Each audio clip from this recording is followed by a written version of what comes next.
I'm doing a future claim of fact.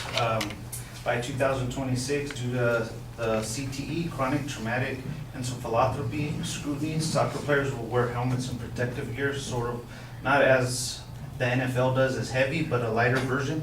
A lot of the CTE problems in soccer are from headers, and those, a pro may do 10 to 15 every practice. That may account for, 40, 50 a week. Now, the NFL started off slow. There wasn't much information until 2002. Well, now soccer, World Cup soccer champion Luis Bellini, a Brazilian World Cup captain, was found to have CTE symptoms when he passed away. He passed away at 83 years old, but he had already been diagnosed with CTE trauma from all the soccer. And it's not just headers, it's also from massive body blows at high speed, such as the NFL does. Also, there was another soccer player, Jeff Estella, who was also found with CTE symptoms in 2014. Even though he passed away in 2002, his family offered the brain so they can research it, and found dementia and CTE issues also. And the first soccer player to find CTE issues was in the United States, Patrick Grange. He died at 29 years old with dementia and CTE issues. There was a recent lawsuit in 2014 in Northern California with four of the major youth soccer organizations, AYSO, US Club Soccer. It was actually dismissed by a judge because they didn't have enough proof, but they were stating that the rules must be changed, especially for younger kids. There's not any real CTE researching why they're on the sidelines, not like the NFL is. So since they were able to get it dismissed, since then FIFA still hasn't done anything about any kind of concussions. A lot of the leagues are a lot older than the NFL, like England's Football Association has been running since 1863, where Jeff Estelle came through, so a lot of the stuff is able to get pushed under the rug. I would think that protective gear and helmets, at least in the amateur level, would help out like boxing does, till they get old enough, get strong enough, and build up the strength to be able to handle headers and have a longer lifespan in professional soccer, maybe college, even high school.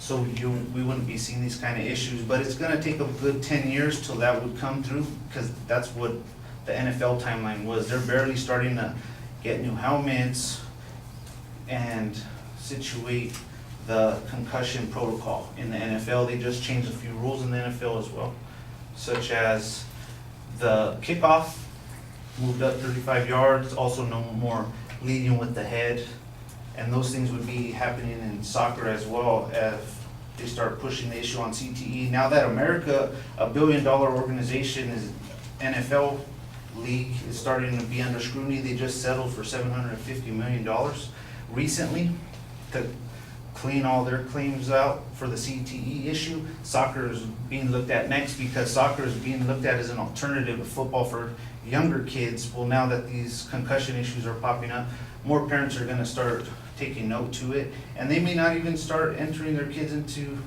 soccer because there's no regulation for any kind of concussions and CTE issues. And since soccer is such a small game in America, nobody really cares about it like the NFL. Nobody takes note to the concussion issue and CTE issues.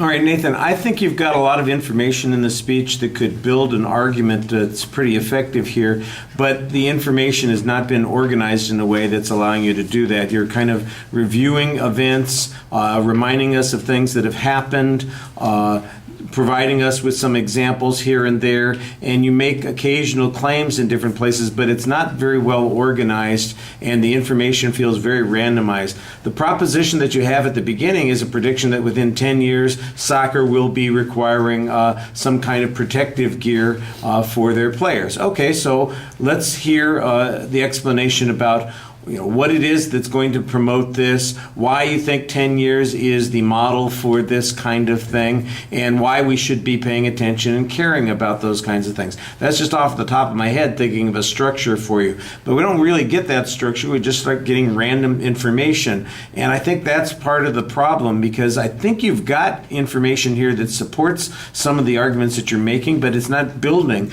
I like the examples that you have. You got 3 examples of soccer players who had CTE or CTE-related symptoms that suggest that this is not exclusive.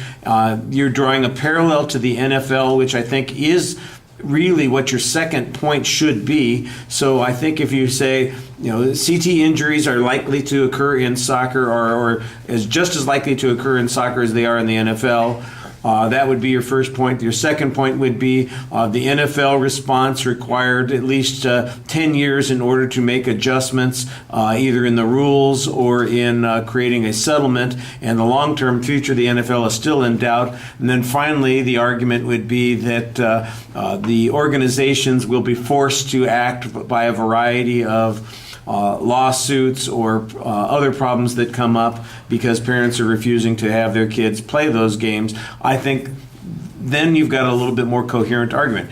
You've got all that stuff in your speech someplace, but it's not building very well.